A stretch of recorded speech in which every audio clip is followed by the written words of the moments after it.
Good evening, good morning, good afternoon, whenever you are catching us. I am Maria Cosme, also known as Brown Girl Interrupting, and this is Pain to Power.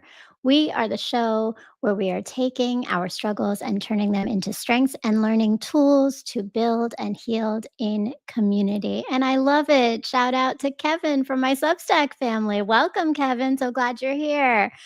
And shout out to the iRant Network, we are brought in association with. And please make sure if you haven't done it yet and you're new here, subscribe, hit the bell, and like, share a comment. And if you're here with us live, make sure you're in the chat because I am so excited about today's guest. The show today is all about the power of forgiveness. And I have been, for some time now, as you all may know, is launching my courses on Empowerment Unlocked. And really, what it is about socialization. So, when we talk about our socialization, forgiveness, whew, we are socialized to do many things with forgiveness. And I'm going to tell you, if you're like me and you are in your healing space and you have done the work, you know what's harmed you, you know how to take your own accountability, but maybe you're hitting a wall when it comes to forgiveness. It's a hard one. So today, I'm very excited to introduce my guest, Dionne Nicholls-Germaine, who is transforming lives by embracing the healing power and strength in forgiveness for others, for ourselves, and in professional spaces. She's the author of the 90-Day Conquering Unforgiveness Journal, the Chief Forgiveness Officer. I love that of Live Your Best Life for You, a personal development, leadership training, and speaking business serving an international clientele dedicated to supporting executives and entrepreneurs to reach their full potential and excel at work, at home. And she is one of the dynamic speakers who we will be seeing at the Shift 2.0 conference on October 11th, which you're all going to be there to enjoy and see. Welcome, Dionne. Thank you for that amazing intro. It always takes me aback every time I kind of hear the words, but thank you. That was wonderful. Good to be here. Well, it is lovely to have you here, and truthfully, that is a lot that you are doing that with the power of forgiveness. I'm excited for our conversation to learn more about all the things and all the tools that we can walk away with today. So, I always open up my show asking my guests what for them turning pain into power is. How would you define that for yourself? For me, it is it's impact. It's more light and more love in the world. Mm. Um, Something that could have really, took me a very different path is now a conduit, a vessel of healing, of possibility. So yeah, that's what it means to me. Limitless possibility. I love that. Limitless possibility. And Mm. then there's so much opportunity. And the way you framed it was in so much positivity, love, and light and impact. So it's so much bigger than us, which is so important. And I would love to hear a little bit about just your own story. And since we're talking about forgiveness today, tell me a little bit about what you've learned or been socialized to think about when it comes to forgiveness, maybe before you even started this journey that you're currently on. Sure. Well, I'll tell you this. I mean, I come from a Caribbean background for one. Mhm. And I will say culturally, it's just not something that's really talked about, much less modeled in a way, because I mean, I really don't remember, throughout my childhood ever really having my mom or my dad sit down with me and maybe actually acknowledge maybe a breakdown and apologize for their mistakes, or even just seeing family members really sit down and go through a restorative process of forgiveness. I can't recall. um on the whole, there's a lot of, how do I say it, like, uh ego, if you will, especially in the men, the bravado. So I never really saw Mhm. vulnerability, if you will. Many times we're talking about each other, but not actually talking to each other if there is some Mhm. kind of riff in the family. So for me, that's sort of what I saw. It's more about holding on to the grudge or not actually really dealing with it ever, and maybe just sweeping it under the rug. Mm. Mm. Yeah, that's what I could say I learned about forgiveness growing up. And that's really powerful because I think your story is not so unfamiliar to many people's stories of what we've learned about forgiveness. And I love how what you elevate is the fact that it has to truly be taught to us to be done effectively and in a way where it heals. And oftentimes we don't. You're taking me back to when I used to tell my children. I had like a list of this is what you say when you apologize, and this is what this is the script and the process. But the truth is, have you forgiven? Like we teach people sometimes how to apologize, but do we teach people how to forgive? So tell me, at what point you started to interrupt those own messages for yourself to be able to forgive. Interestingly enough, I don't know where along the way in my childhood I picked this up, but in my adulthood, as I one sort of began my own healing journey as a coach, going through the training program. You think you're just getting trained to help other people, but no, they actually you have to do the work first. So a lot of kind of bringing down a lot of those masks and limiting beliefs, if you will. But really and truly, when I had to walk it out, literally, you're always given an opportunity to practice, right? Mhm. It was really when, unfortunately, I was in a 17-year relationship with my college sweetheart. Uh, we actually have a beautiful son together. But about 10 years in, I unfortunately found out that he was stepping out on the relationship. And it didn't just happen once. And it was when I was actually 5 months pregnant with our son that I found out and confronted him. And of course, he promised it would never happen again, but it did. And at one point, I mean, I really wanted us to have a two-parent household. I didn't have that growing up. I really wanted my son to experience that. Um, and at one point, because I did forgive, and at one point, a few years later, I'd find out he actually had a secret child that he would Mhm. tell me about, that rocked me to my core. And I still chose forgiveness. Um, as you can see, it's when you're in it that Mhm. you Mhm. really find out, what you're made of, and can you really apply it in real time. And I did, and we actually created a really beautiful blended family. Did a really great job of that. Um, Although sadly, the infidelity didn't stop. And it was when I got an email from a woman. And at that point, the whispers were already, like I said, getting louder. You know Those when you just, as a internal. woman especially, that inner voice, that intuition. Mhm. But when I got this email, I remember at that point, I remember replying to her and saying, "Thank you. This is the Mm. first day of the rest of my life." Mm. And in this particular situation, it doesn't always look the same. So I just want to put that out there in terms of forgiveness. But in this case, somehow intuitively, I knew for me to actually create space for the good love that I believed I was worthy of, Mhm.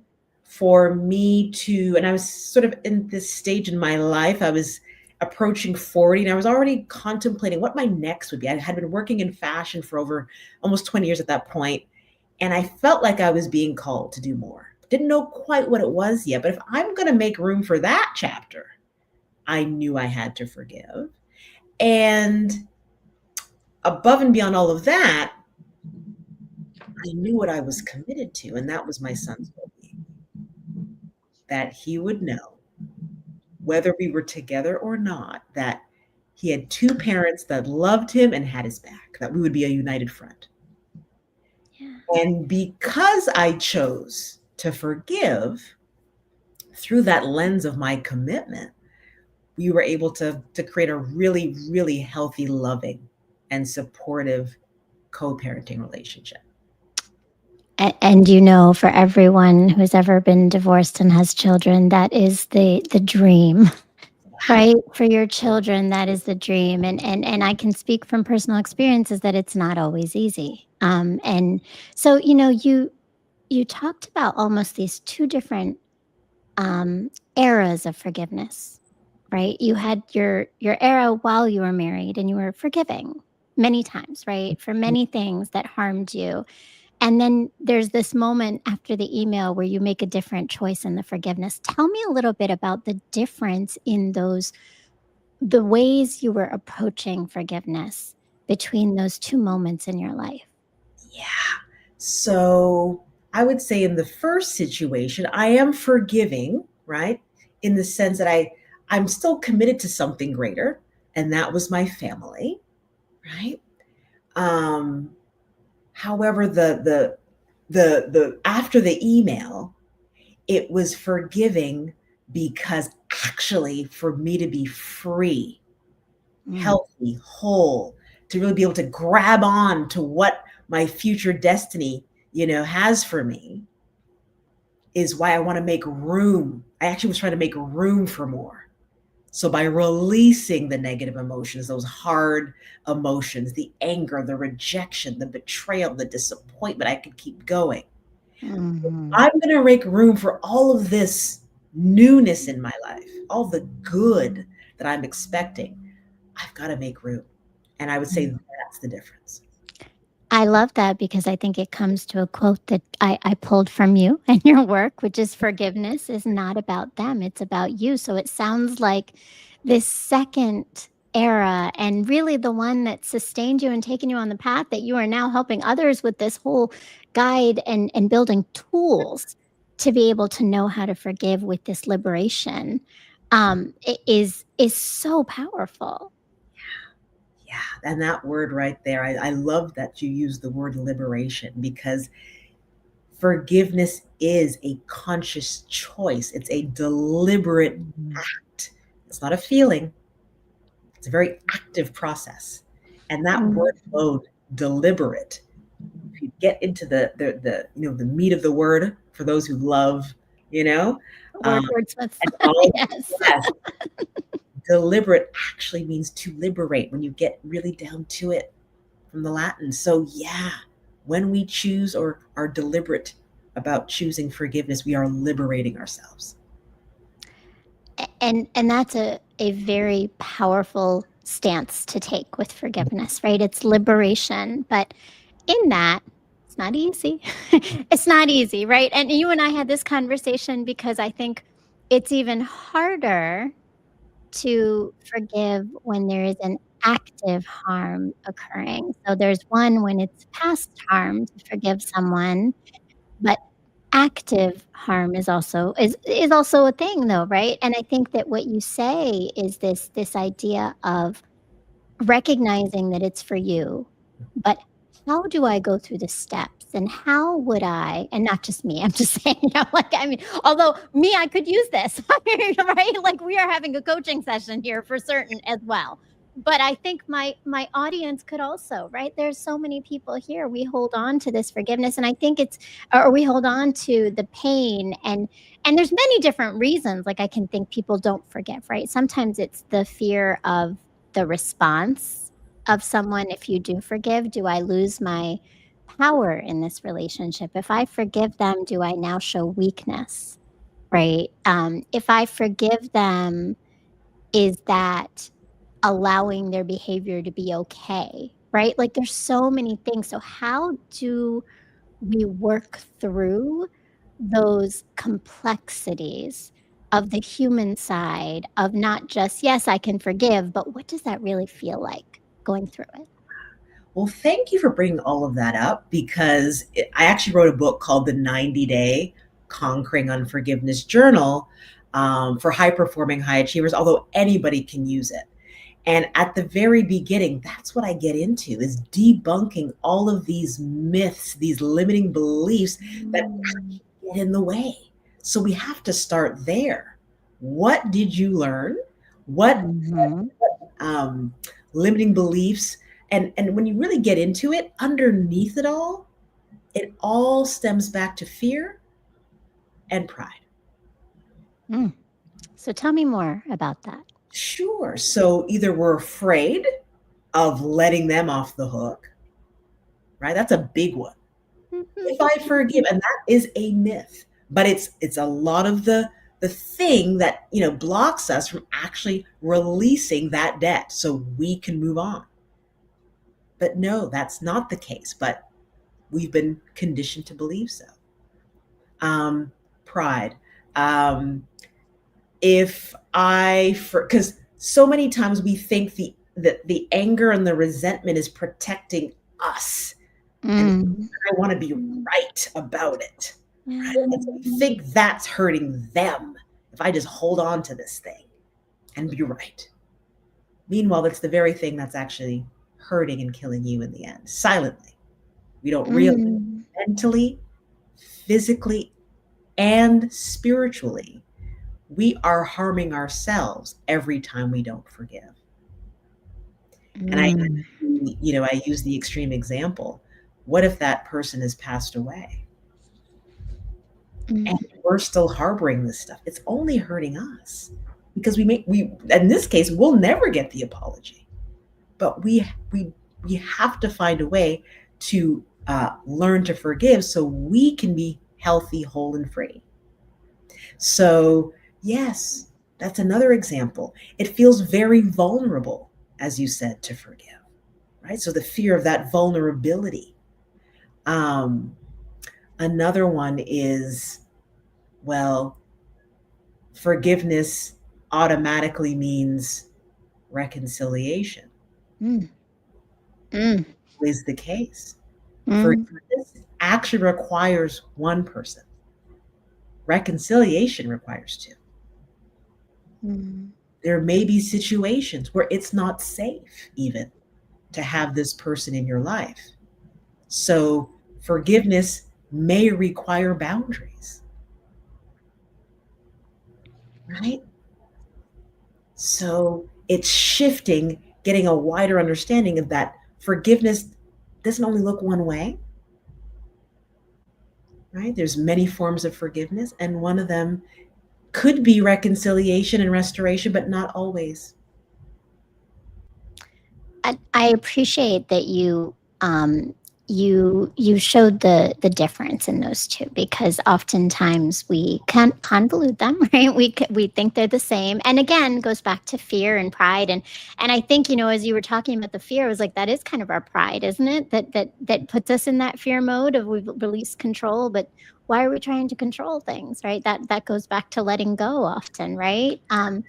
And so we have these mindset shifts at the start of this book, but tell me, what else are people going to find? And I think we're probably going to have some images come up soon, hopefully, of the book to see what we're looking for in your book. What other skills and tools can people look forward to and seeing in the 90-day Conquering Unforgiveness Journal? Sure. So the way I structured the book, as we know, 30 days to create a habit, 90 days to create a lifestyle. So that's what I wanted to create for people. How do we make this a daily mindfulness practice? So it's actually guided prompts, morning and evening. Uh, I'm sure you use this a lot in your content. The power of reflection when we get things out of our heads and onto the paper. Mm. Because the longer it's ruminating in here, right? And that's something else you're going to learn about in the book, this concept of rumination, where you just keep replaying the same thing over and over again. And if we're going to bring in some neuroscience, which I do touch on in here as well, it's like it's the pain that the lever in your brain, it's the same pathway of pain if you were actually putting your hand on a hot stove over and over again.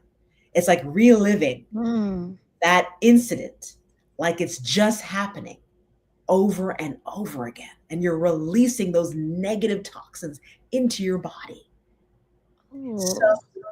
yeah, You're containing and it's festering. yes. So when you release by the writing, and you're very right, you're speaking my language, reflection. Mhm.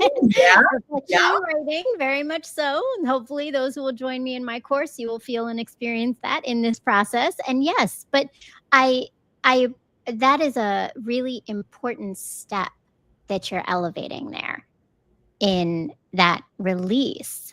I love a connection to neuroscience. Mhm. So tell me a little bit more because it's not just the 90-day and Conquering Forgiveness Journal. You also mentioned it's for high achieving and high perfect. Let me see. I wrote it down. High achieving and high Yes, high performing, high high performing achievers. Yes. individuals. So tell me a little bit about what like, how do you connect this? Because 'cause we're talking about personal experiences and, I'm a woman who was married for 17 years and divorced, and it's been and very publicly in my writing and in my show, why I even created it was because of the pain that was caused by it, right? So, we openly can connect that, but where do you connect high achievement and high performance to Mhm. forgiveness? Tell me this bridge. Sure. Any high performing high achievers in the house, any recovering perfectionists. Put it in the chat, folks. Be honest. Come on, this is a Yeah, vulnerable space. I mean, as an executive coach, so yes, there's the personal testimony, right? But I also realized working with leaders and founders around the world doesn't matter if they're in the C suite, on the front lines, India, the UK, Italy, male, female. I just kept hearing the same themes over and over and over again that either they don't want to speak up in a meeting unless they are 155% right. Mm, Because if I'm wrong, I'm going to beat myself up for weeks. So, how productive am I? Okay, so that's one. Um, I am either going to disaster thinking or imposter syndrome starts mm, its ugly head, that's a big right? one. Because I'm so hard on myself, I don't believe I'm good enough. Or they're going to find out I don't belong here and I'm going to Mhm, get fired. These are all the things that are swirling inside of us. And then I realize, okay, wait a second. Now, how much gold is the company missing out on? mm, Because they're not hearing all the creativity and ingenuity from their teams. And so it just keeps rippling throughout the company because now innovation is stagnated, which mhm, is eventually going to impact our bottom line. Not to mention, if our people are overperforming and overworking and having to prove themselves because they're so hard on themselves, now they're burning out, they're overwhelmed. Now we're calling out sick. So now absenteeism goes up, productivity goes down. So yeah, that's where this um, kind of in like kind of what's the word I want to use? This perspective came from that as humans, I got to see across nations that we're really hard on ourselves, and it's holding us mm, back mentally, relationally, mm, financially. Many times we're leaving money on the table because we're not negotiating our worth because we're so hard on ourselves. We don't believe that we're worthy, or we're not going out for that stretch project or going for that promotion. We're not negotiating. So, yeah, it's so far reaching because we're in relationship to everything, including ourselves. absolutely.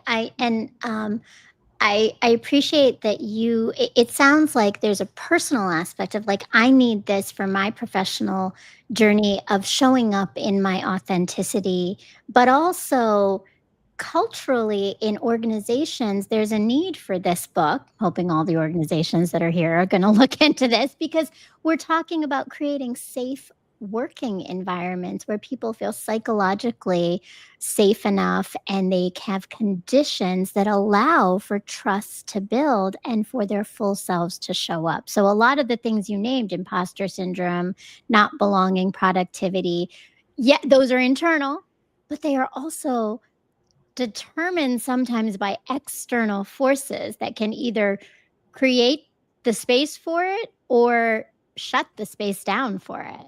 Yes. So that's why I say forgiveness is good business, right? When we're creating a more forgiving culture, it doesn't mean we're letting things slide and we're lowering our standards. That's not what we mean.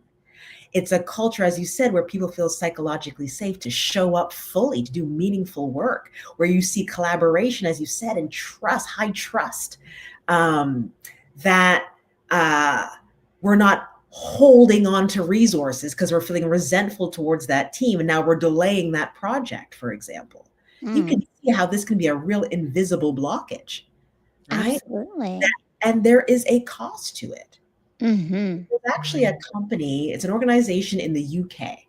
It's called Mercy Care, who actually has operationalized this concept into their business. Wow. And what do they do? What is the business? Yes, so they're one of the largest mental health organizations in the UK, Okay. and they shifted from a punitive Mhm. approach to one of just and learning, is what they call it. But foundationally within that is creating this more forgiving culture where how we approach mistakes and failures is now with compassion.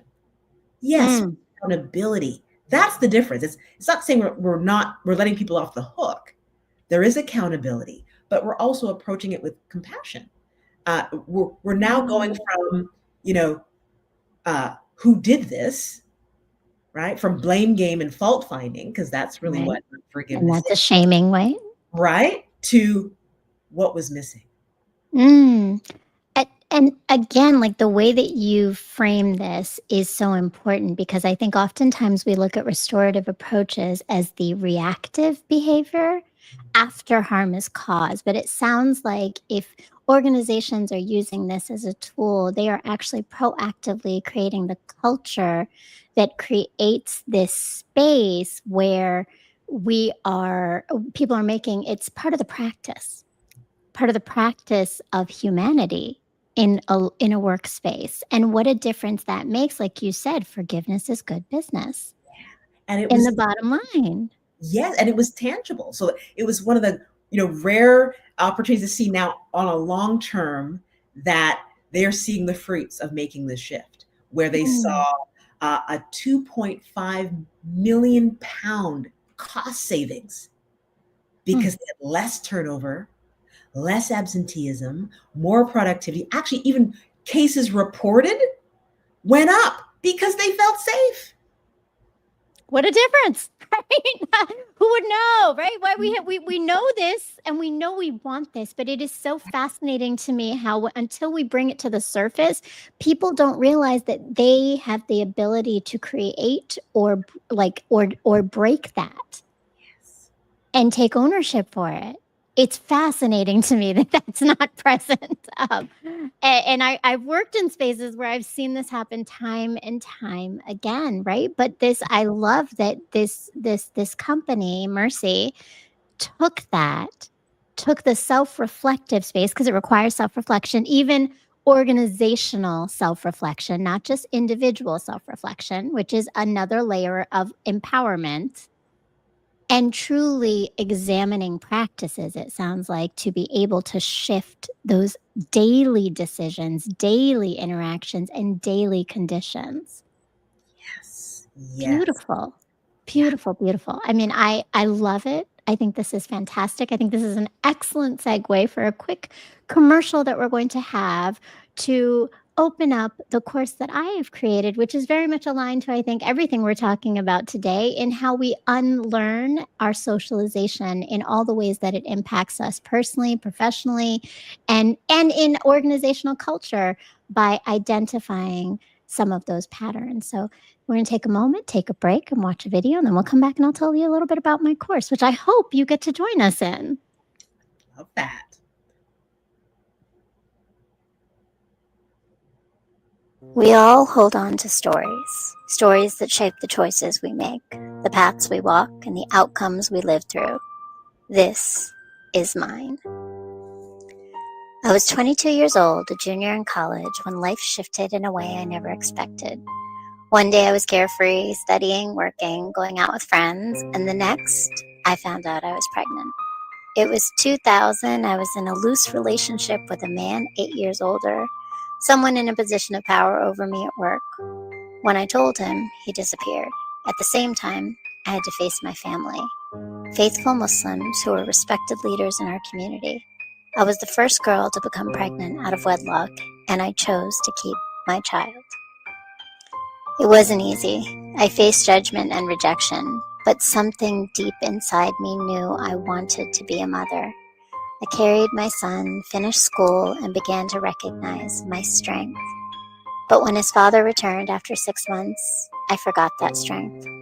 I longed for love, for care, for the family I thought I was supposed to have. And so in 2001, I married him. I told myself it was for love, for family, to silence the shame. What I didn't know was that I was stepping into 17 years of slowly losing myself. I had 3 more children in that marriage, and with each year, each compromise, each dimmed light inside me, I convinced myself this was love, that if I stayed, worked harder, forgave more, it would get better. But the truth was, my spirit was breaking. Then came 2018. My daughter was growing, watching me, and I realized I could not model for her a woman I did not respect. I could not teach my boys resilience while accepting harm as normal. I had to interrupt the story, for them and for me. After 17 years, I left. At first, I thought leaving was the end of the story, the freedom I had been waiting for. But what I found was that leaving was only the beginning. To heal, I started writing. I began sharing lessons about self-awareness, parenting, family, and unraveling the impacts of harm. Later, I launched my podcast, Pain to Power, reminding myself and others that healing is a choice. It wasn't easy. My children resisted, but over time, through love, patience, and the tools I built, we found our way back to each other. Now, after years of work, my 4 children and I stand together in love and truth, with even more added to our family. This is why I created this course, because healing is not just about leaving, it's about coming home to yourself. So today, as you begin this journey with me, I invite you to take one aspect of your own story, hold it gently, look at it with honesty, and together we'll begin the work of reframing it. Not to erase the past, but to find power in it. This is the journey back home to ourselves.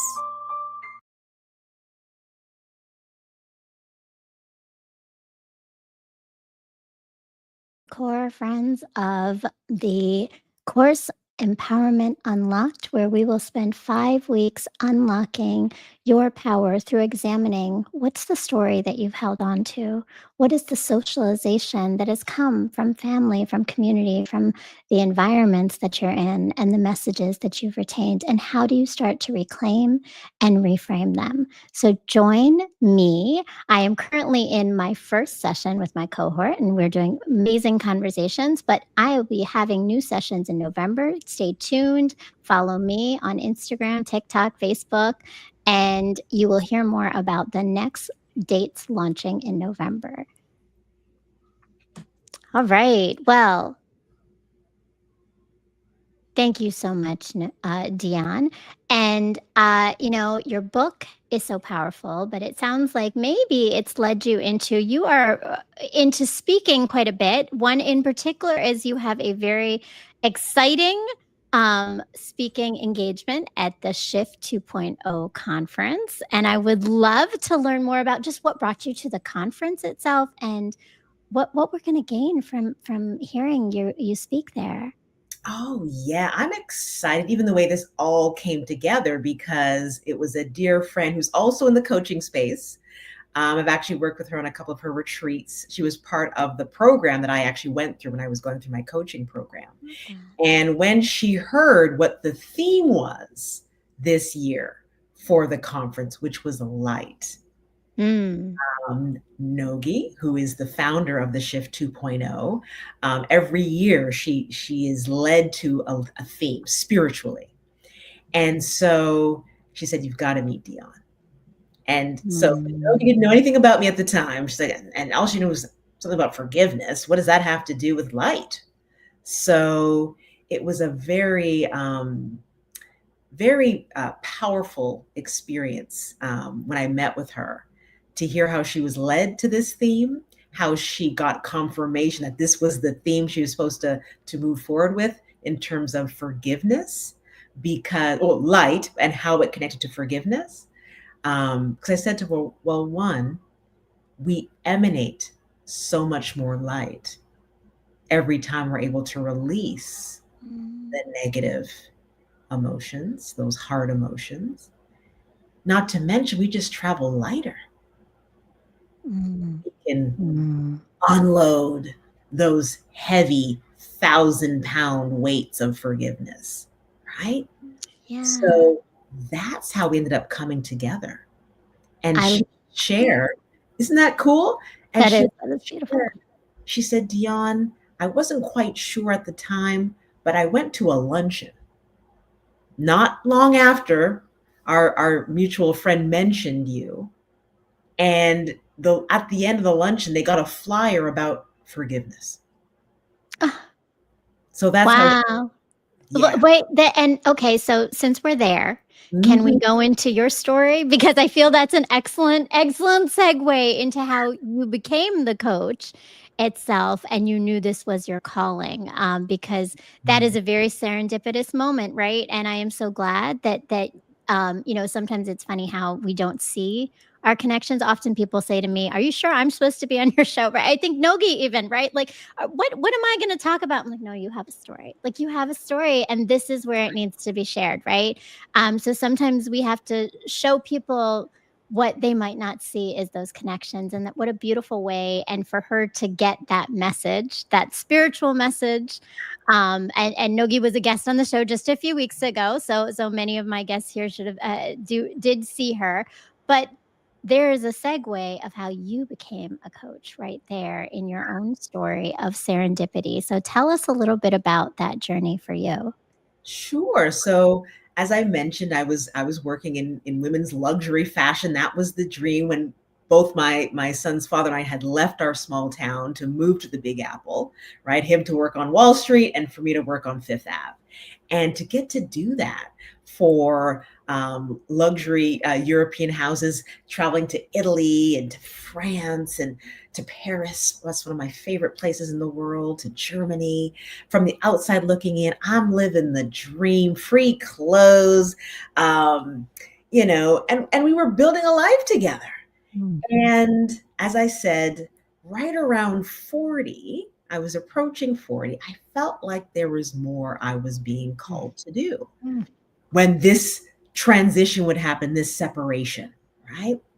And so now I'm beginning this purpose search.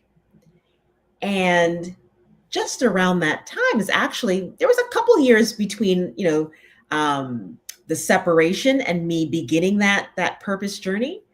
But right around that time, I was thinking about becoming a kindergarten school teacher. Mhm. I love when my son was that age, when they're just a sponge and eager They're to so cute. learn. Yes. Yeah. And I'm not kidding. I feel like it was either that same day within that week when my son's father, like I said, we're not together anymore at this point, reaches out to me and says, "Dionne, I want to launch a financial literacy youth program. Will you help me?" And I'm like, whoa, this is still educating. It's still empowering the next generation, just in a different Mhm. way. So that was one of my first lessons, right? So for all of you out Mhm. there, right, have a plan, but leave room. That's the truth, right? Yeah, Let the universe take you where it's supposed to go within it. exactly. Because our gifts don't always come packaged exactly the way we expect them to. So stay open. And I was like, okay, but at the end of the day, it's still my ex. I had to take a moment to think about it. I Mm. ended up going for it. Mm. And we ended up launching the nonprofit, creating the curriculum. Now we're going into under resourced areas, into high schools and youth nonprofits to basically give them the leg up, right? Give them the blueprint that we didn't have. And so we're going along and we're making impact throughout the tri-state area. We're based in New York. Next thing you know, we get signed to a network. We launched a podcast because the teachers, the administrators, they wanted to learn this stuff. So we said, how do we get to more people? So now we're reaching not only thousands around New York, but now around the world. All because I said yes and I chose forgiveness. So, okay, Mm. next thing you know, we get signed to the network. Now we're getting sponsors. Before you know it, we're actually being asked to now go back to our small town and teach this program at his alma mater, where we grew Wow. up. It was a 6-month engagement. Um, Now we're flying back and forth, and that's where I actually ended up reconciling with my father, who I'd been estranged from for over 30 years. So this is, Mm. I could keep going. This is just a part of my testimony. Then my son would meet his grandfather at 13, all because I Mm. keep saying yes and choosing forgiveness. But I bring all this up to say that this is why I'm so fired up in bringing this message of forgiveness wherever I can, because of the not only the healing that I experienced, but the generational healing that is happening, not to mention the exponential impact that we are having because we decided to rewrite our legacy and put good into the Mm. world. Mm. That part right there, put good into the world, right? And it's coming back. And so you said yes and you chose forgiveness, and it's like the world opened up and all these different opportunities and pathways started. Was there a particular moment where you realized I need to coach people in this? Oh, well, how many of us found our voice during the pandemic? How many of us birthed right in that Uh, incubator, if you will, that right? The quiet. many, many, many, everybody on the show Oh, at some point, yes, right? yes, in that stillness, in that silence, I kept Mm. hearing, I am a woman of faith, right? I kept hearing, I felt like God was nudging me to share my story. And Mm. who wants to talk about infidelity and betrayal? I mean, there's so much shame around that, It's hard. right? Yeah. So I ran from it, for a good while. That was 2020. It wasn't until about 2022. I remember it was September of 2022 where I was actually at a women's retreat. It was a faith-based retreat. Um, 40 women, as I mentioned. We were actually divided into, I believe it was 5 groups, right? Mhm. And there was an activity. Now, I should just rewind a little bit. I did end up sharing my story one on one with one of the women there because it felt like it would have supported her in the moment, right? Just so happens someone else, another young lady, overheard our conversation. And she said, I couldn't help overhearing what you were sharing about your personal story and journey around forgiveness. This is what I'm going through. So that next day, we were doing our quiet time and reflection around the pool. And I ended up, quote unquote, ministering to this young lady in a way that I just felt like an out of body experience. It just felt like I was in my Mm. element as I'm Mm. sharing and coaching and supporting her, where she really did have a breakthrough in that moment. So again, there was another little God wink, if you will. Later that day, we would have this activity where we'd be broken up into groups, and they prayed over these keys, and each key had a word attached to it. Remember, I said 40 women, and we all had to go up. Each individual group went up and would pull a key out of their respective chest. 40 women, and Mhm. I would pick the forgiveness key. I mean, Wow. I couldn't run anymore. I said, It was calling, it was pulling you in.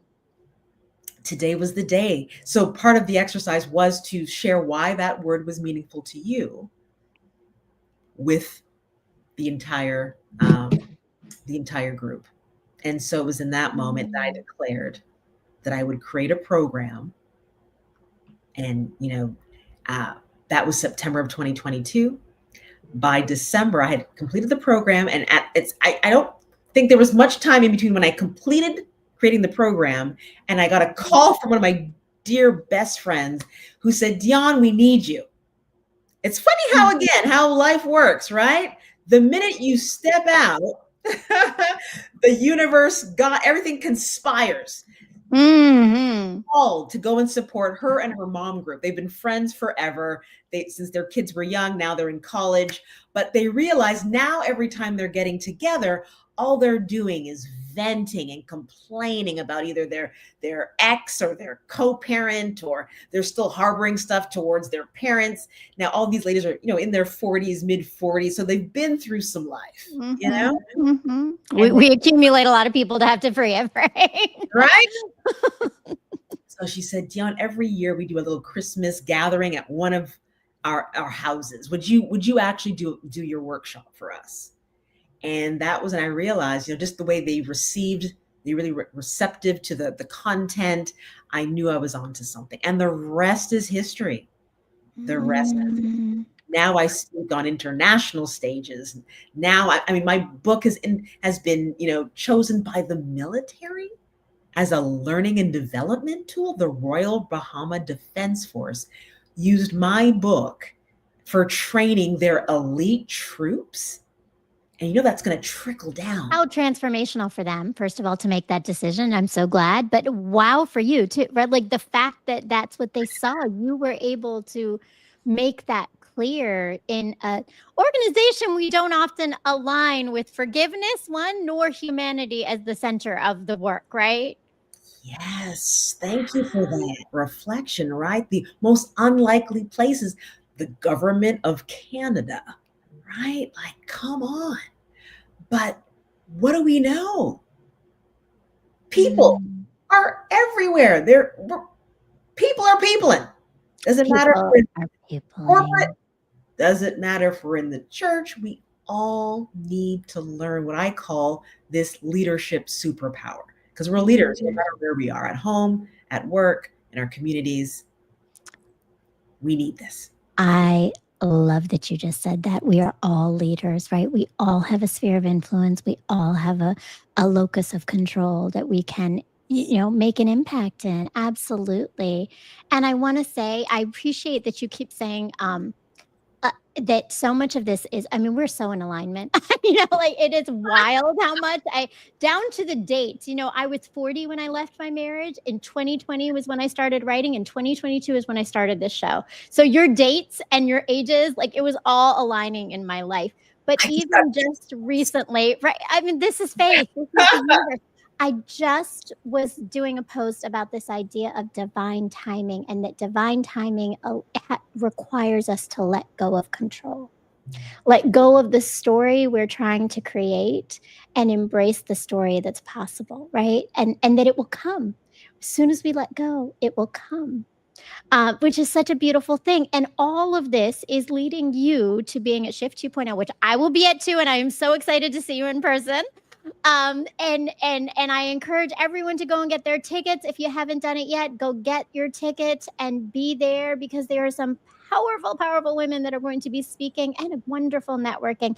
What is it that all of these amazing women coming together in one space are going to know better and walk away with in Shift 2.0 from coming to hear Dionne Nicholls-Germaine speak on forgiveness? Yes. Well, one thing I always say, I'm not just coming to inspire people about forgiveness. I make it actionable, practical, and doable. I actually give you a way forward. So that's Mm. one.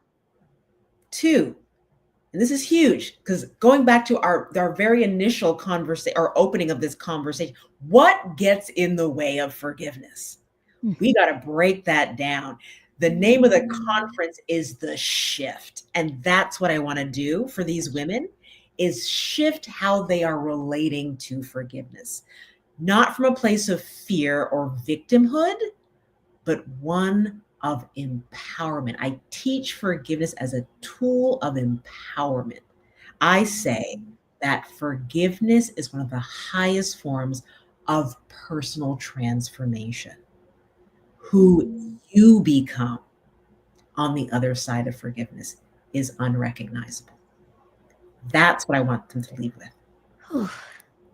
That that is transformational shifts for individuals to make, and I think it's going to pull a lot of people who are holding on to things that are limiting their light, as you said, right? And I what a gift to be able to hear you speaking about it. Thank I love that. Love it. I Thank you. It's truly an honor every time I get to share. I get to do this. Mhm. And it is such an opportunity to be in a space where you're sharing because I can tell you, I have only spoken to you now twice. And I am walking away with these pieces of my own journey in a new view of what needs to shift. And I've been shifting for 5 years for a long time, but every opportunity we have, we learn something new, a new tool, a new way. And Shift 2.0 is going to give us a lot of those. So definitely, please make sure you get your tickets. Please make sure you are there and go get the book. I can't wait. I'm getting this book because I am in this space. I am ready. I am ready to be lighter. I love it. I want to come back because I posted this in my Instagram story because I saw it on your page. But you talk about the idea of I wrote it down, so I'm going to get my notes out because um, you talk about that the uh, holding on to a grudge is like holding on to the the what is it the the screenshots that we don't need, right? Like, and I love that connection to the idea of its baggage. Sometimes we don't realize the baggage we're carrying is something that we don't always have to. Like, we really can let go of that. Yeah. And I had to do a youth leadership summit. Oh, I love And so that. I connect with the young What people. a way to connect with the youth, because that's for certain something, right? I had to look for all my notes because I'm like, it wasn't right in my head, but they know screenshots. Yes, they know about screenshots and how that slows down your phone. And so I was relating it to how that impacts us and weighs us down and slows us down because we are holding on to this stuff that we don't need anymore. We don't need to keep replaying these images. They were a chapter in our book. They don't have to be our whole story. Mm. They don't have to be our old story. And when you make the shifts, you change the story. Mm, That's that what we're going to do. And that's what we're doing at Shift 2.0. And that's what we're doing in Empowerment Unlocked. So please make sure that you are staying tuned for this November session with a new cohort and signing up. I love it. Kevin Guinea says, I had to get a backup drive for my screenshots, LOL, right? Because they block us for certain. And Kevin yes. has been on this journey with me in Substack, sharing his story. So I appreciate him coming in. And thank you to everyone. Thank you so much, Dionne. Mm. This was a beautiful conversation. So before we go, I know we're going to see a Shift 2.0, but where else can people follow you? What do you have that you want to let us know about in addition to the conference? Yeah, so you can always go to my website, liveyourbestlifeforyou.com. You can also find me on LinkedIn. I encourage you to subscribe to my newsletter for the Forgiveness Edge, where you can get some regular content to feed you every bi-weekly. Um, Instagram, Facebook, at Dionne Nichols. And what's coming? Oh, my book on Amazon. And Mhm. if you are an organization getting ready for corporate gifting, consider a gift that keeps on giving, one that actually is going to help your leaders grow, expand in their leadership capacity. So my book is available for corporate gifting. Just email me at Dionne at liveyourbestlifeforyou.com. Mm.